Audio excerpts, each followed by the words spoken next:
Power grid JE NR 2 region में total 26 सीटों के लिए आगामी 12 मार्च को एग्जाम शेड्यूल है। आज के इस वीडियो में हम लोग एनआर 1 रीजन में जब पावर ग्रिड का एग्जाम कराया गया था तो उसके क्वेश्चन किस टाइप के पूछे गए थे, किस लेवल के थे और किस किस टॉपिक को टच करके प्रश्न आए थे, उसको इस वीडियो में हम लोग समझेंगे। पावर ग्रिड का एग्जाम लगभग हर रीजन में वो सेम टॉपिक से होते हैं, तो आप एनआर 1 रीजन के इन क्वेश्चन को देख करके इस टॉपिक से रिलेटेड सभी पॉइंट तैयार कर लीजिए ताकि आगामी होने वाले 12 तारीख के एग्जाम में आप इससे रिलेटेड सभी क्वेश्चन को एग्जाम में अटेम्प्ट कर सकें। अभी आप सामने देख रहे हैं टेक्निकल का सिलेबस, जिसका सिलेबस कुछ इस तरीके से है, आप इसमें इसको देख लीजिए। क्वांटिटेटिव एप्टीट्यूड से जो प्रश्न होने वाले हैं वो इन टॉपिक से होने वाले हैं। और रही बात रीजनिंग वाले चैप्टर से, रीजनिंग से आपको ये प्रश्न देखने को मिल जाएंगे। उसके अलावा इसमें इंग्लिश के भी 15 क्वेश्चन पूछे जाते हैं जो इस टॉपिक से होंगे।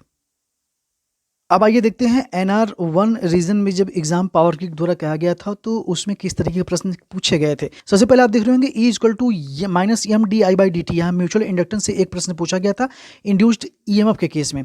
इसके अलावा एक फॉर्मूला और इससे प्रश्न पूछे गए थे, P equal to V S V R by X sine del. यहाँ B equal to mu I by 2 pi R और B equal to mu I by 2 R से भी प्रश्न है। क्रमशः ये वाला फार्मूला है, यह एक लीनियर कंडक्टर के लिए होता है और B equal to mu 0 I/2 R ये एक सर्कुलर कंडक्टर के लिए होता है। इसके अलावा कुछ और इंपॉर्टेंट प्रश्न जैसे ईएमएफ जो होता है उसका इसमें डायरेक्ट डिफिनेशन पूछ दिया गया था कि जो एनर्जी होती है वो यूनिट चार्ज को लोअर पोटेंशियल से हायर पोटेंशियल के ले जाने के लिए यूज किया थी, इस तरीके के प्रश्न था। उसके अलावा नील्स का बोर मॉडल पूछा था, उस चीज़ से उसमें क्वांटम नंबर होते हैं, एजिमुथल क्वांटम नंबर होते हैं, स्पिन होते हैं, मैग्नेटिज्म होते हैं, इन सबसे प्रश्न यानी कि बेसिक से और अप्लाइड केमिस्ट्री, अप्लाइड फिजिक्स से प्रश्न पूछे गए थे। मैग्नेटो स्ट्रिक्शन से प्रश्न पूछे गए थे। इसके अलावा ओपन लूप और क्लोज लूप कंट्रोल सिस्टम से प्रश्न इसमें आए हुए थे। कंट्रोल सिस्टम से भी प्रश्न इसमें 3 या 4 पूछे गए थे एनआर 1 वाले में। Basic specification of IC chip integrated circuit 741 से एक प्रश्न पूछा गया था।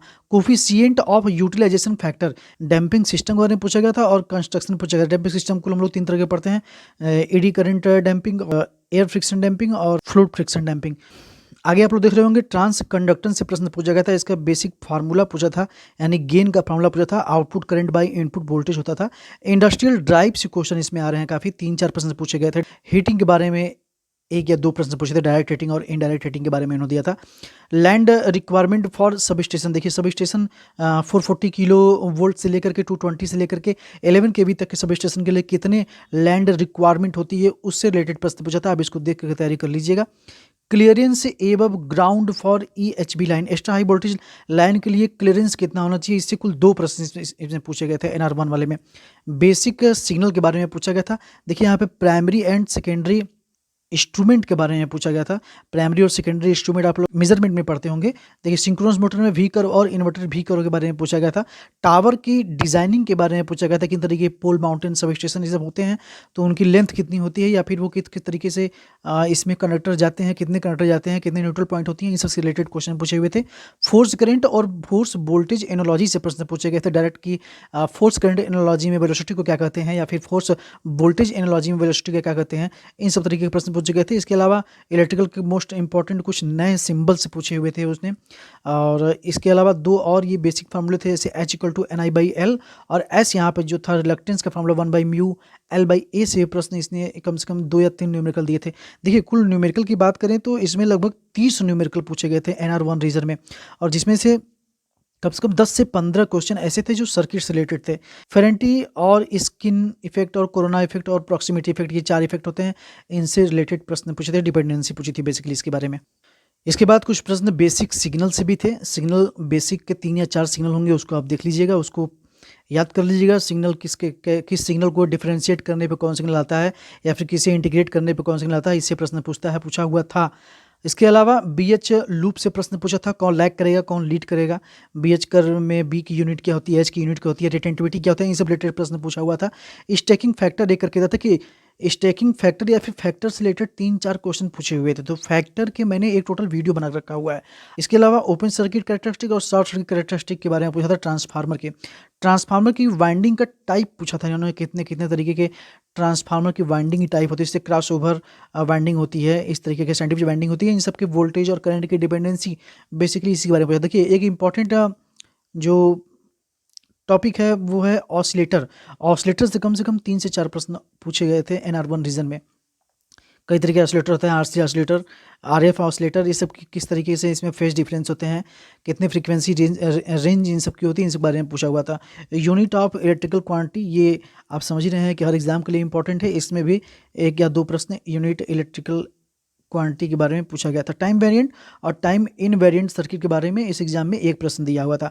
टाइम वेरिएंट, टाइम इनवेरिएंट के बारे में आपको समझना हो तो मेरा वीडियो एक शॉर्ट पड़ा हुआ है, आप उसको देख सकते हैं। स्पेशल डायोड के बारे में पूछा था। स्पेशल डायोड में बेसिकली इन्होंने इस एग्जाम में टनल डायोड के बारे में पूछा हुआ था। देखिए एम्पलीफायर, पावर एम्पलीफायर से कम 3 से 4 प्रश्न इससे भी दिए हुए थे। तो पावर एम्पलीफायर के बारे में आप पूरा पढ़ लीजिएगा कि पावर एम्पलीफायर कितने तरीके के होते हैं, इनका क्या होता है डिपेंडेंसी, जो क्वांटिटीज़ होती हैं, input impedance, output impedance, gain पूछता है बेसिकली इसमें। इन सब चीज़ों के बारे में पढ़ लीजिएगा। देखिए एक और ये वेव से पूछता था डीसी मशीन में, जैसे आर्मेचर फ्लक्स का क्या होगा वेव शेप, फील्ड फ्लक्स का क्या होगा वेव शेप। इसके अलावा एयर गैप डिस्ट्रीब्यूशन किस तरीके का होगा, इस तरीके के वेव शेप से भी 1 या 2 प्रश्न पूछे हुए थे। इसके अलावा आप यहाँ पर देख रहे होंगे AC ब्रिज का रिकॉग्नाइजेशन। AC ब्रिज कुल 4 से 5 तरीके के AC ब्रिज हैं, आप लोग उसको जाकर देख लीजिएगा।